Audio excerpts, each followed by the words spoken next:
Hello everyone. SSC CGL 2014 में एक question पूछा गया था डाइस से। मैंने इस क्वेश्चन को कमेंट बॉक्स में आंसर करने को बोला था, लेकिन मुझे लगता है कोई शायद नहीं कर पाया, इसलिए किसी का कमेंट बॉक्स में इसका आंसर नहीं आया है।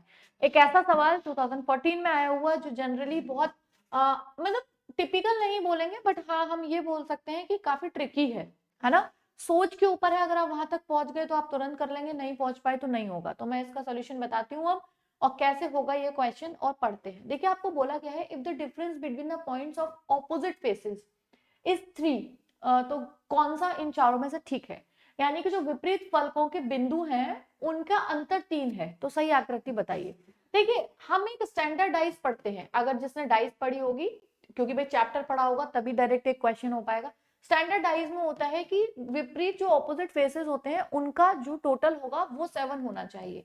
यानी कि 4 के ऑपोजिट 7, 5 के ऑपोजिट 2 और 6 के ऑपोजिट 1, ये हम सब जानते हैं, ठीक है। इसने उल्टा पूछ लिया। इसने क्या पूछ लिया? विपरीत यानी कि जो ऑपोजिट फेसेस है उनका डिफरेंस पूछ लिया, टोटल ना पूछ के। तो एक बात बताइए, जिसका टोटल फिक्स है फिर उनका डिफरेंस भी, इनका कितना डिफरेंस है? 6 और 1 का डिफरेंस 5 है, 5 और 2 का 3 है, और 4 और 3 का 1 है, यही तो डिफरेंस है। तो उसने हमसे ये वाला पूछ लिया, यानी डायरेक्ट स्टैंडर्डाइज ना देके और उसका टोटल ना देके उसने हमसे डिफरेंस पूछ लिया। लेकिन पूछी तो स्टैंडर्डाइज ही है ना, क्योंकि इनका अंतर 5 और 2 का 3 होता है, उसने यही पूछा है।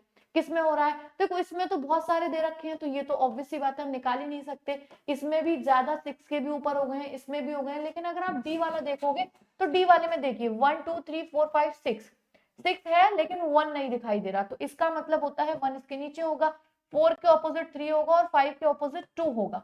तो ये एक ऐसा डाइस हो गई जिसके ऑपोजिट वाला जो फेस होगा, इन दोनों का डिफरेंस कितना हो गया? 5 और 2, क्योंकि एक स्टैंडर्ड डाइस है। और स्टैंडर्ड डाइस आप सब जानते हैं, जिनमें सामने जो दिख रहे हैं उनमें से कोई 7 नहीं होना चाहिए, उसे हम स्टैंडर्डाइज मान लेते हैं। तो इसमें कुछ भी सामने वाले 7 नहीं हो रहे, तो ये स्टैंडर्डाइज हो गई। स्टैंडर्डाइज का मतलब हो गया ये 5 है, इसके पीछे 2 होगा, तो उनका जो डिफरेंस है वो 3 आ गया, तो आंसर हो जाएगा ऑप्शन डी।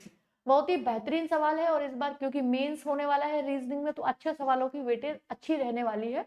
तो इस तरीके के कुछ क्वेश्चंस को प्रीवियस ईयर में प्रैक्टिस करा रही हूँ। आप अगर चैनल पर नए हैं तो जुड़ जाइए, ताकि आप लोगों को ऐसे ही क्वेश्चंस, क्योंकि लास्ट 7 ईयर्स से मैं रीजनिंग पढ़ा रही हूँ, तो जितने भी मुझे क्वेश्चंस एसएससी के बहुत अच्छे मिले हैं, मुझे लगता है अब शेयर करने का टाइम आ चुका है, क्योंकि एसएससी मेंस इस बार कराने वाली है।